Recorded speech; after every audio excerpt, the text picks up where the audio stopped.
wabarakatuh. Selamat malam semuanya. Izin perkenalkan diri ya. Nama saya Dwi Maharani Dewi dari jurusan Ekonomi Syariah semester 2.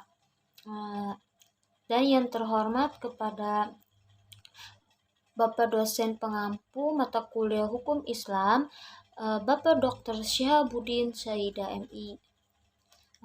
Pada video ini saya akan memaparkan satu materi mengenai sumber-sumber hukum Islam berdasarkan ijtihad dalam metode qiyas, fatwa sahabat, istisan, istisab, masalahi, mursalah.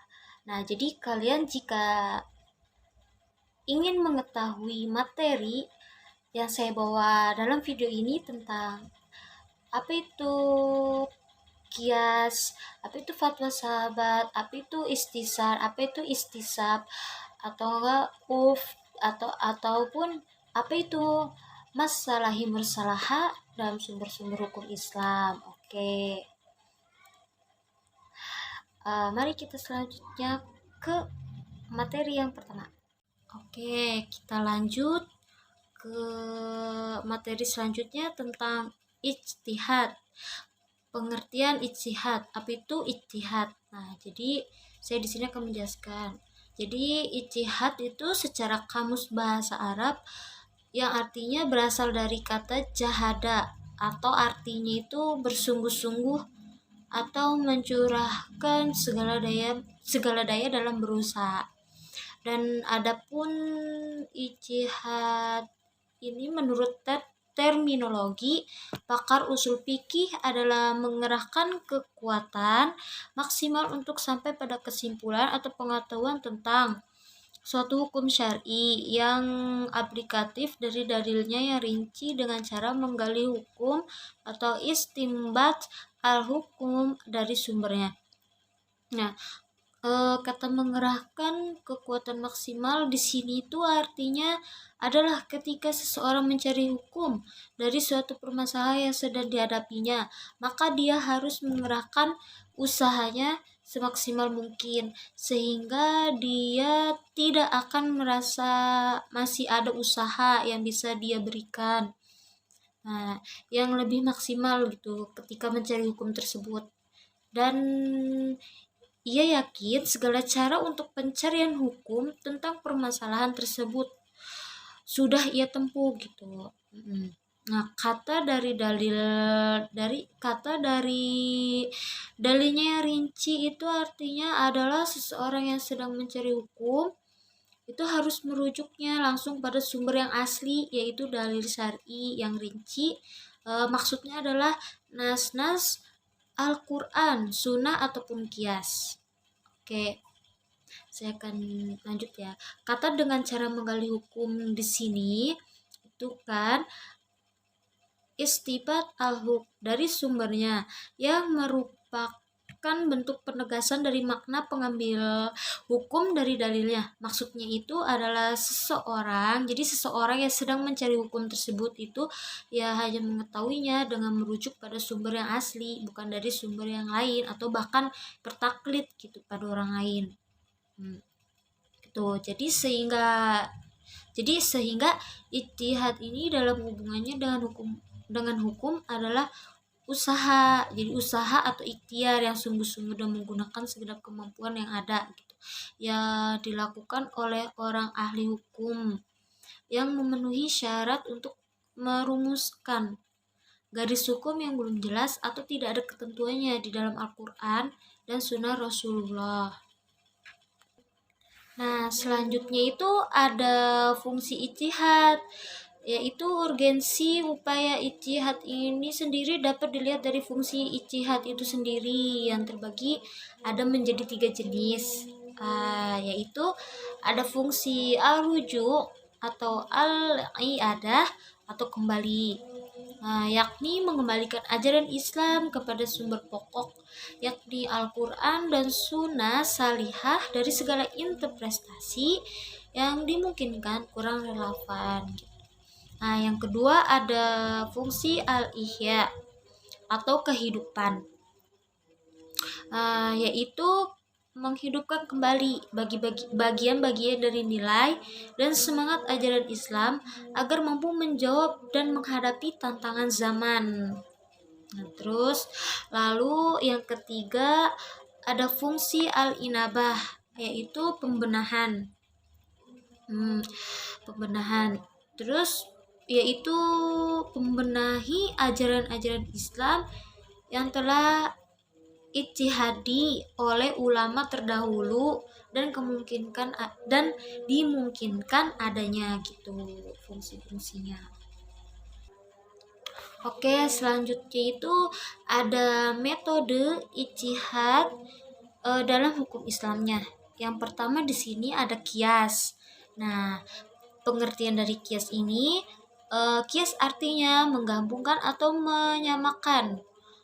Artinya itu menetapkan suatu hukum gitu, suatu perkara yang baru dan belum ada pada masa sebelumnya, namun memiliki kesamaan dalam sebab, manfaat, bahaya dan berbagai aspek dengan perkara terdahulu sehingga dihukumi sama gitu. Dalam Islam, ijma dan kias itu bersifat darurat. Bila memang terdapat hal-hal yang ternyata belum ditetapkan pada masa-masa sebelumnya. Saya di sini juga akan menjelaskan ada beberapa definisi kias ya. Nah, jadi kias ini menyimpulkan hukum dari yang asal menuju kepada cabaknya gitu, berdasarkan titik persamaan keduanya, dan membuktikan hukum definitif untuk yang definitif lainnya gitu melalui suatu persamaan di antaranya.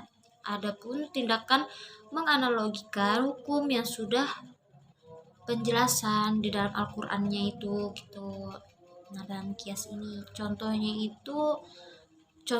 itu ada pada surat Al-Isra ayat 23 yang artinya itu dikatakan bahwa perkataan kepada kedua orang tua itu tidak diperbolehkan karena dianggap meremehkan atau menghina gitu, apalagi sampai memukulnya gitu, karena sama-sama menyakiti hati orang tua.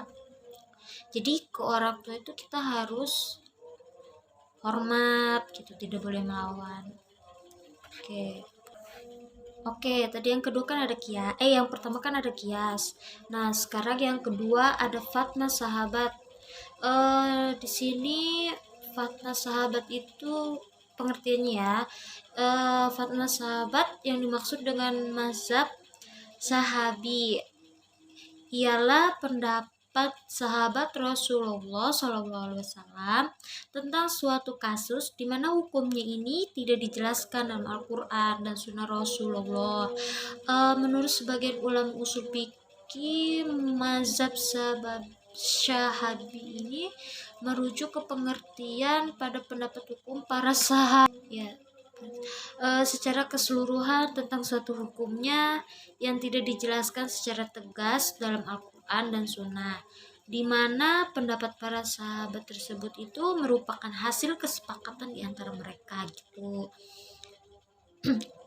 Oke, saya masih lanjut di sini ya yang menjelaskan tentang fatwa sahabat. Kayak dari Dr. Mustafa Daid Al-Buga di sini tuh katanya mengistilahkan kaul as-sahabi dengan mazhab sahabi, yaitu segala hal yang sampai kepada kita dari salah seorang sahabat Rasul, baik berupa fatwanya atau ketetapannya dalam permasalahan yang berkaitan dengan syariat yang tidak terdapat dalam Mas Al-Quran dan As-Sunnah, dan belum ada ijma dalam permasalahan tersebut gitu. Jadi contohnya itu keputusan Khalifah Abu Bakar Asy-Syiddiq mengenai beberapa orang nenek yang bersama-sama mendapatkan warisan 1/6 harta peninggalan yang dibagikan kepada mereka secara merata gitu. Dalam hal ini tidak ada seorang sahabat pun yang menentang keputusan Abu Bakar tersebut gitu. Dan yang ketiga ada istihsan. Nah, jadi istihsan di sini menurut bahasa berarti dia memandang baik sesuatu gitu. Jadi sedangkan menurut istilahnya istihsan ini ialah meninggalkan ketentuan kias yang jelas ilahnya dan menggunakan kias yang samar ilahnya gitu. Dari segi etimologi, istihan ini berarti menilai sesuatu dengan yang baik, sedangkan istilah menurut usul fikih terdapat beberapa definisi yang dikemukakan para ulama, antara lain menurut Al-Bazdawi, di sini dia beralih dari konsekuensi suatu kias kepada model kias yang lain yang lebih kuat dari kias yang pertama. Menurut Imam Malik, menerapkan yang terkuat di antara kedua dalil atau menggunakan prinsip kemaslahatan gitu yang bersifat parsial dalam posisi yang bertentangan dengan dalil yang bersifat umum. Dari sekian pengertian dapat disimpulkan bahwa istihsan yaitu perpindahan dari suatu hukum yang telah ditetapkan oleh dalil syara kepada hukum lain, karena ada dalil syara yang mengharuskan melakukan perpindahan ini gitu sesuai dengan jiwa syariah Islamnya gitu. Nah, jadi contohnya itu menurut mazhab Hanafi ialah sisa minuman burung buas seperti sisa burung elang, burung gagak dan sebagainya adalah itu suci katanya dan halal untuk diminum. Hal ini juga ditetapkan dengan istihsan termasuk itu. Oke, yang keempat ada istihsab. Istisab itu terdapat beberapa definisi istisab yang dikemukakan ulama, antara lain ada menurut Asy Syaukani tetap berlakunya suatu keadaan selama belum ada yang mengubahnya, kata dia gitu, kata Asy Syaukani. Dan yang kedua ada menurut Ibnu Al-Qayyim Al-Jauziyah, itu dia katanya mengukuhkan berlakunya suatu hukum yang telah ada atau menegasikan suatu hukum didasarkan atas nas sampai ada dalil yang menyatakan berubahnya hukum tersebut. Dan dari ketiga definisi yang dikemukakan ulama di atas yang tadi telah saya sampaikan, katanya dapat dipahami bahwa yang dimaksud dengan istisab ini memiliki beberapa unsur ketentuan sebagai berikut.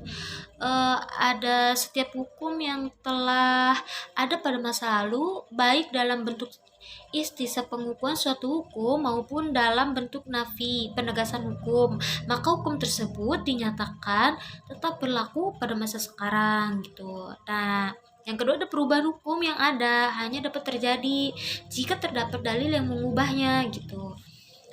Dan yang ketiga ada berbeda dengan ulama lainnya, Ibnu Hazm menegaskan pengakuan terhadap berlakunya hukum di masa lalu itu harus berdasarkan dalil nas.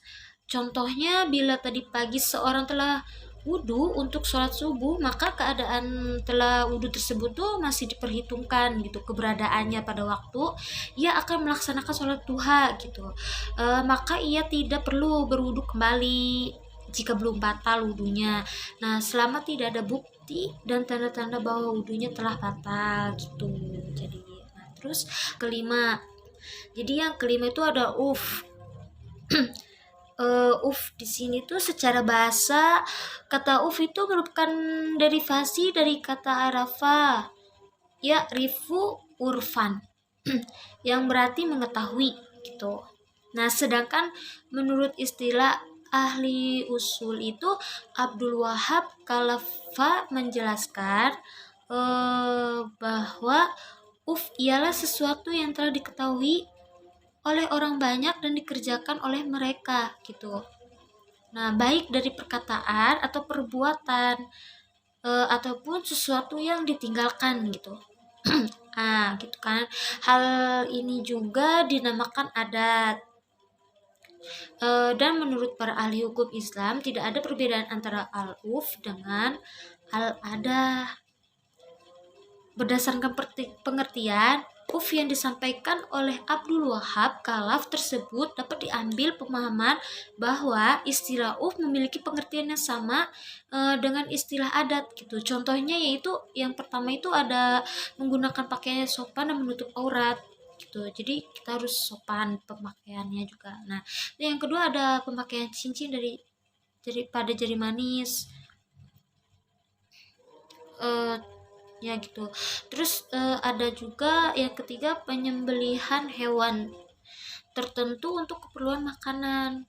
Dan yang keempat pelaksanaan acara perkawinan yang dilakukan dengan adat atau tradisi tertentu asalkan tidak melanggar syariat Islamnya gitu. Terus yang kelima ada pemakaian pewarna rambut alami seperti henna. Yang keenam ada pengambilan cuti saat hari raya untuk berkumpul bersama keluarga. Dan yang terakhir itu ada membayar mahar dalam bentuk harta benda pada pernikahan. Oke. Dan yang terakhir itu ada materi tentang masali mursalah gitu kan. Nah, marsali mursalah ini adalah jamak dari marsalahah gitu. Dalam bahasa Indonesianya menjadi maslahat yang berarti itu sesuatu yang mendatangkan kebaikan gitu. Secara terminologinya itu terdapat beberapa definisi yang dikemukakan ulama usul fikih. Yang pada prinsipnya hampir sama dengan yang dikemukakan oleh Imam Al-Ghazali, yaitu masalah pada prinsipnya adalah mengambil manfaat dan menolak kemudaratan dalam rangka memelihara tujuan-tujuan syara.